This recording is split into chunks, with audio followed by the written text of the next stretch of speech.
peut-être redonner un petit peu le contexte de ce projet, puisque ce projet, qu'on appelle en anglais Deep Decarbonization Pathways Africa, eh bien, il est soutenu par l'AFD dans le cadre d'une facilité qui s'appelle Facilité 2050, mais il s'intègre dans un projet qui est plus large, qui est le projet qui est porté par l'IDRI depuis 2013 et qui a déjà touché plus d'une trentaine de pays. Le constat qui a été fait, c'est que sur ces 30 pays, seul un pays du continent africain a été concerné, c'est l'Afrique du Sud. Et c'est dans ce contexte, et c'est pour cette raison, que l'AFD a souhaité accompagner une initiative qui soit dédiée au continent africain. Le programme Deep Decarbonization Pathways en Afrique vise à soutenir la montée en capacité des pays africains autour des stratégies de développement sobres en carbone et résilientes. Très vite, le Sénégal a été identifié comme l'un des 2 pays avec le Nigeria dans lequel les conditions sont les mieux réunies pour y lancer le programme au vu du positionnement du pays comme un des leaders régionaux sur les problématiques liées au climat et au changement climatique. Ça, Monsieur le Ministre, on ne le dit pas pour faire de la flagornerie. On le dit parce qu'on travaille avec vos équipes au quotidien sur une quantité de projets impressionnante qui touchent à ces enjeux. On voit leur professionnalisme, on voit leur engagement, on connaît le vôtre, Monsieur le Ministre. On sait le travail qui a été réalisé dans le cadre de la mise à jour de votre CDN et il était une évidence de notre côté que le Sénégal était un des grands candidats naturels pour cette initiative. L'opportunité de ce programme, elle a rencontré votre adhésion, Monsieur le Ministre, et celle du ministre en charge de l'énergie. Et le projet a pu être confirmé lors d'une mission d'instruction qui s'est réalisée l'année dernière en 2020, au cours de laquelle toutes les parties prenantes ont pu être rencontrées. Alors concrètement, le projet il va s'appuyer sur une équipe de scientifiques nationaux et internationaux pour co-construire avec l'IDRI donc et son partenaire local, Enda Energy, en collaboration et sous l'autorité de votre ministère, Monsieur le Ministre, des trajectoires de développement sobre en carbone et résilientes avec, comme on l'a dit, comme horizon 2050, afin de permettre au pays d'atteindre les accords fixés dans l'accord de Paris. Le projet durera 3 ans et son pilotage sera assuré par 3 organes. Il y aura une équipe technique et de recherche en charge de la coordination d'ensemble, des groupes thématiques, il y en aura 5, et puis un comité d'orientation qui sera co-présidé par donc, les 2 ministres en charge de l'environnement d'une part, en charge de l'énergie d'autre part. L'AFD se réjouit de pouvoir accompagner le Sénégal dans sa transition économique et sa transition énergétique et écologique. Je souhaite mes meilleurs vœux au projet et je vous remercie. Monsieur le secrétaire général, Monsieur le directeur de l'Agence française de développement à Dakar, Monsieur le secrétaire général, Monsieur le secrétaire général du ministère du pétrole et des énergies,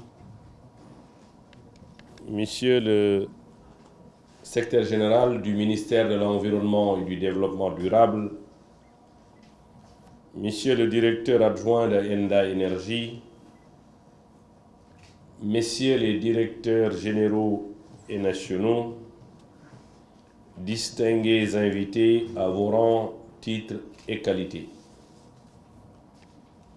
Permettez-moi tout d'abord de vous souhaiter la bienvenue au ministère de l'Environnement et du Développement durable. C'est pour moi un réel plaisir de présider la cérémonie de signature de l'initiative Deep Decarbonization Pathways au Sénégal vers la co-construction de la trajectoire de développement sobre en carbone et résilient au changement climatique, financée bien entendu dans le cadre de la Facilité 2050 mise en place par l'Agence française de développement lors du One Planet Summit de décembre 2017, organisé par le président de la République française. Cette initiative constitue un outil innovant pour accompagner les pays en développement dans leur trajectoire de développement sobre en carbone et résilient aux effets des changements climatiques. Vous comprendrez aisément ma satisfaction de voir notre pays, le Sénégal, figurer parmi les bénéficiaires de cette initiative. C'est pourquoi je voudrais saisir cette occasion pour remercier bien vivement le gouvernement français, à travers l'Agence française de développement, pour l'opportunité offerte à notre pays pour étudier les voies et moyens d'inscrire sa trajectoire de développement à horizon 50 dans la sobriété carbone conformément aux orientations définies dans l'accord de Paris sur le climat. Mesdames, Messieurs, permettez-moi à ce stade de mon propos de rappeler que l'objectif principal de l'accord de Paris est de renforcer la réponse mondiale à la menace du changement climatique en maintenant l'augmentation de la température mondiale à moins de 2 degrés Celsius par rapport au niveau pré-industriel. Il vise aussi à accroître la capacité des pays à faire face aux impacts des changements climatiques et à rendre les flux financiers compatibles avec un faible niveau d'émissions de gaz à effet de serre et un développement résilient aux effets adverses du changement climatique. L'atteinte de ces objectifs ambitieux nécessite la mise en place d'un cadre de coopération en matière de transfert de technologies et un renforcement des capacités pour soutenir les pays les plus vulnérables conformément à leurs propres objectifs de développement. Mesdames, Messieurs, au regard des tendances actuelles, notre marge de manœuvre pour atteindre l'objectif de l'accord de Paris sur le climat se réduit de jour en jour. En effet, dans son dernier rapport paru il y a de cela 2 mois, le groupe intergouvernemental d'experts sur l'évolution du climat nous met en garde contre le risque d'atteindre le seuil de 1,5 degré Celsius autour des années 2030, c'est-à-dire 10 ans plus tôt que les estimations antérieures. Cette situation ne nous laisse guère indifférents. Au contraire, elle nous incite à plus d'ambition, à plus d'action pour contrer les menaces qui planent sur nos pays et rendre nos économies plus résilientes. C'est tout le sens de la mise en place de notre contribution déterminée au niveau national CDN qui s'articule autour de 3 piliers fondamentaux: l'atténuation des gaz à effet de serre avec des actions dont le coût total est estimé à 5 220 milliards de francs CFA. Ces actions promeuvent une trajectoire de développement sobre en carbone avec un objectif de réduction de nos émissions de gaz à effet de serre de 7 à 29% à horizon 2030 par rapport à la situation de référence de 2010. L'adaptation aux effets des changements climatiques avec des actions dont le coût est estimé à 2 580 milliards de francs CFA d'ici 2030, permettant à nos communautés, nos écosystèmes et nos acteurs de développement d'être moins vulnérables aux aléas climatiques et partant de maintenir notre trajectoire de croissance telle que définie dans le plan Sénégal émergent. Et enfin, le renforcement des capacités et le transfert de technologies.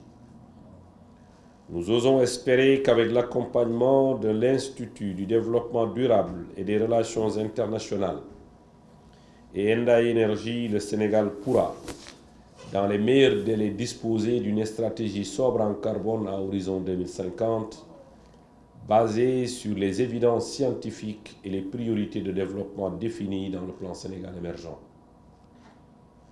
Monsieur le directeur de l'AFD, je voudrais vous remercier, vous rassurer quant à l'engagement du gouvernement du Sénégal à travailler en étroite collaboration avec vos équipes et celle des partenaires de mise en œuvre. Je veux nommer l'IDDRI et Enda Energy pour faire de cette initiative un grand succès. Pour clore mon propos, je formule encore une fois, au nom du gouvernement du Sénégal, nos sincères remerciements au gouvernement français pour son appui constant. Je nourris l'espoir que ce projet va ouvrir de nouvelles perspectives dans notre coopération déjà exemplaire en matière de lutte contre le réchauffement climatique. Je vous remercie de votre aimable attention.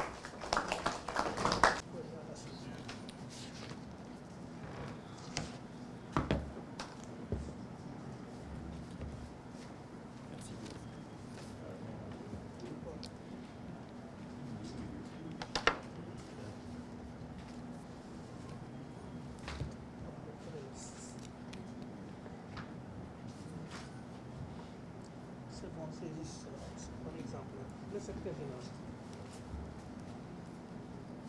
Merci. Merci.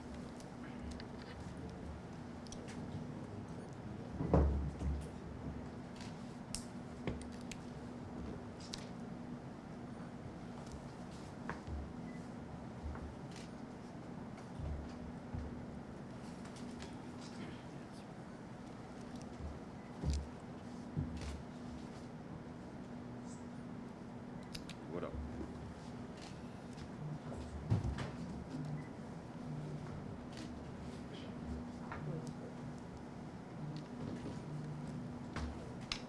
On va passer à l'échange.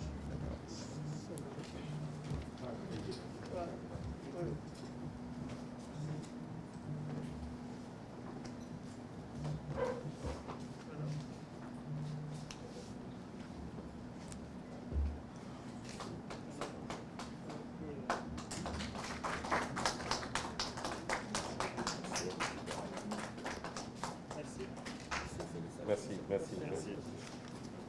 On va passer au point de presse. Je suis Alexandre Pointier, directeur de l'AFD au Sénégal. Et c'est vraiment un grand honneur pour l'AFD d'accompagner le Sénégal parce que la démarche du Sénégal au regard de l'accord de Paris sur le changement climatique est vraiment ambitieuse et très emblématique. Et le projet dont on parle aujourd'hui, qui est un projet prospectif à 2050 pour construire des trajectoires bas carbone et résilientes, c'est un effort qui est extrêmement rare sur le continent africain. Et l'AFD est extrêmement fière de l'accompagner. Le protocole qu'on a signé aujourd'hui et qui définit un petit peu le rôle des différentes parties prenantes devra permettre dans un second temps, très prochainement, de libérer un financement de près de 700 000 € qui permettra de mettre en œuvre les opérations de recherche. Comment ça va se passer concrètement, ces opérations-là? Alors concrètement, il s'agit d'un projet sur 3 ans et qui s'appuiera sur 3 entités. Il y aura d'abord une entité de coordination avec Enda Energy, qui est le partenaire local qui sera chargé de l'animation du projet. Il y aura ensuite 5 groupes de travail thématiques et tout cela sera supervisé par une coprésidence du ministre en charge de l'environnement et du ministre en charge de l'énergie. Je voudrais d'abord remercier le partenaire, l'Agence française de développement, au nom de mon collègue, le ministre en charge de l'énergie et au nom de tout le gouvernement du Sénégal. Nous venons de signer tout à l'heure un protocole dans le cadre de l'initiative Decarbonization Pathways qui signifie la décarbonisation, les voies de la décarbonisation en profondeur, qui est un projet important qui verra l'accompagnement de l'AFD dans le cadre de la mise en place de la stratégie nationale de développement sobre en carbone. Cela veut dire que le Sénégal, bien entendu, cela ne veut pas dire que le Sénégal ne s'est pas encore engagé dans les voies de la décarbonisation en profondeur, et j'en veux pour preuve la validation de notre contribution déterminée au niveau national par son Excellence, Monsieur le Président de la République, qui est notre feuille de route en matière environnementale pour les 10 années à venir. Et dans cette feuille de route, vous verrez que dans la partie atténuation, nous avons prévu 5 220 milliards de francs CFA. Dans la partie adaptation, nous avons prévu 2 580 milliards de francs CFA. Cela veut dire que le Sénégal a une ambition très forte dans le cadre de la mise en place de cette politique sobre en carbone. La deuxième chose que je voudrais dire et qui atteste à suffisance la volonté du chef de l'État de maintenir ou de réaliser les objectifs qui nous sont fixés lors de l'accord de Paris, qui consiste à maintenir le niveau de réchauffement à 2 degrés Celsius horizon 2030. Cela veut dire que le président déjà s'est engagé dans des projets sobres en carbone. Vous avez le projet BRT, qui est un projet de transport de masse, mais qui est un projet extrêmement sobre en carbone. Vous avez le projet Le Terre, qui est un projet également de transport, mais qui est un projet extrêmement sobre en carbone. Sans occulter la volonté du président de la République de transformer le central à charbon, horizon 2023, en centrale à gaz, mais également tout ce que nous avons fait en matière de mix énergétique, tout ce qui concerne les centrales centrales solaires, les centrales éoliennes, et tout cela veut dire que le Sénégal s'est bien engagé dans cette voie de décarbonisation en profondeur. Et quel sera l'apport de ce projet-là? Ce projet, je l'ai dit tout à l'heure, l'AFD va nous accompagner dans le financement de la stratégie nationale de décarbonisation en profondeur. Et cela va nous permettre d'abord de financer les études. Je pense que le directeur de l'AFD l'a dit tout à l'heure, à hauteur de 450 millions de francs CFA, ce qui concerne les études. Et dès qu'on aura finalisé ces études chiffrées, nous allons passer à la phase mise en œuvre et l'AFP sera disposée également avec d'autres partenaires pour accompagner le Sénégal dans cette voie.